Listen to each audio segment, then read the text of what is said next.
Hello जी, कैसे हो आप लोग? आशा करती हूँ आप सब बहुत बहुत अच्छे होंगे। तो देखिए, ये पॉल फैमिली जो है वो बिल्कुल ही झूठ की दुकान है।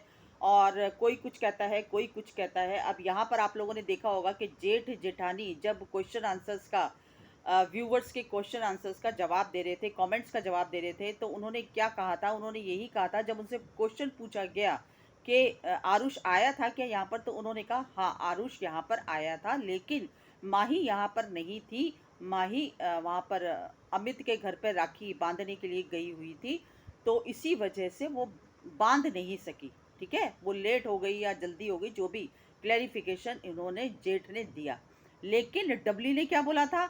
डबली ने ये बोला था कि आरुष गया था, लेकिन साफ मना कर दिया गया कि हमें राखी नहीं बांधनी। तो यहाँ पर ये जो दोगली बातें हैं, यहाँ से समझ में आता है कि ये अपने अपने मन से बातें बना रहे हैं। जो भी कह रहे हैं ये झूठ बोल रहे हैं, या तो डबली झूठ बोल रही है या वो जेठ और जेठानी मिलकर झूठ बोल रहे हैं।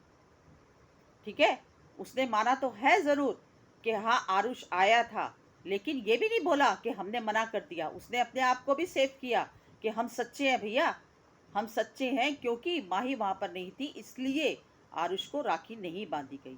और उधर से वो अपनी सच्चाई पेश कर रही है कि मैंने तो वहां पर भेजा था, लेकिन साफ मना कर दिया। तो पहले आप लोग ना बैठकर कंसर्न कर लिया करो एक दूसरे से कि सोशल मीडिया पर बोलना है तो क्या बोलना है, एक ही बात होनी चाहिए।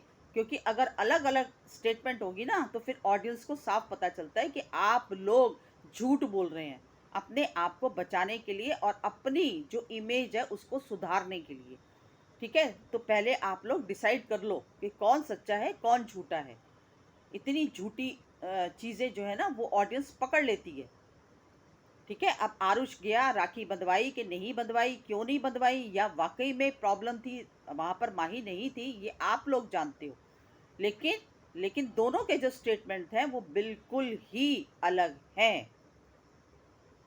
और यहाँ पर मैं बताना चाहती हूँ कि जो सेवा है, इनडायरेक्ट वे में जेठ ने बता दिया कि जो माही की माँ है यानी कि जेठानी है, वो पूरी सेवा कर रही है अपनी सास की, अपने सास के कपड़े भी धोती है।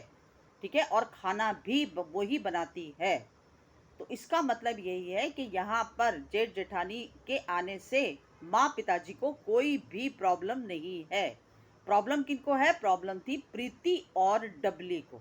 इन दोनों को प्रॉब्लम थी, और वो प्रॉब्लम सिर्फ इसी वजह से थी क्योंकि कहीं ना कहीं इनको इस बात का आज तक गुस्सा है कि वो प्लॉट हमारी इजाजत के बगैर कैसे बेचा।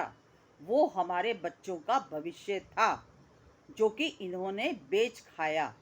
वो गुस्सा इनके अंदर आज तक है, और इसी वजह से इनके घर में लड़ाइयाँ झगड़े कलेश बहुत हुए, और ये लोग अब इस घेर के अंदर आकर रहने लग गए। तो मेन मुद्दा यही है। ठीक है, और भी मुद्दे होंगे जो कि सोशल मीडिया पर ये लोग नहीं लेकर आए, लेकिन जिस तरह से डबली के हस्बैंड ने माँ पिताजी चाचा जी के सामने बातें क्लियर की थी, उससे यही पता चलता है कि ये सारा मुद्दा जो है वो किस पे? प्लॉट के ऊपर है। क्योंकि आज प्लॉट की कीमत करोड़ों में होती, और अगर करोड़ों में होती तो इन सब भाइयों का भविष्य जो था वो सिक्योर होता, उनके बच्चों के काम आता। गलती तो वहां पर उसने की है जेठ ने, ये तो कोई इस पर तो पर्दे डालने वाली बात ही नहीं है। अगर उसको प्लॉट बेचना था तो कम से कम इन भाइयों की नजर में वो चीजें डालनी चाहिए थी। ठीक है, और कर्जा था तो भाइयों से हेल्प मांगता कि भाई मेरे ऊपर कर्जे चढ़ गए हैं, मेरे को थोड़ी थोड़ी करके मदद कर दो, वरना कोई ऑप्शन नहीं है, ये मुझे प्लॉट बेचना पड़ेगा। तो हो सकता है प्लॉट को बचाने के लिए भाई थोड़ी थोड़ी मदद तुम्हारी कर देते, लेकिन तुमने इतना दिमाग नहीं लगाया, और सारा पैसा 7 लाख रुपए, 7 लाख रुपए तो ऑडियंस को बताया जा रहा है, पता नहीं कितने पैसे में बिका होगा वो। ठीक है, वो पैसा तुमने खा लिया। तो यहाँ पर वो लोग भी अपनी जगह पर सच्चे हैं। ठीक है, किसी से ना अगर ये चीजें करनी होती है ना, तो इंसान को ना पूरी फैमिली को बिठाकर उनके दिमाग में डालनी चाहिए चीजें। हो सकता है ये उस समय तुम्हारी मदद कर देते प्लॉट के चक्कर में।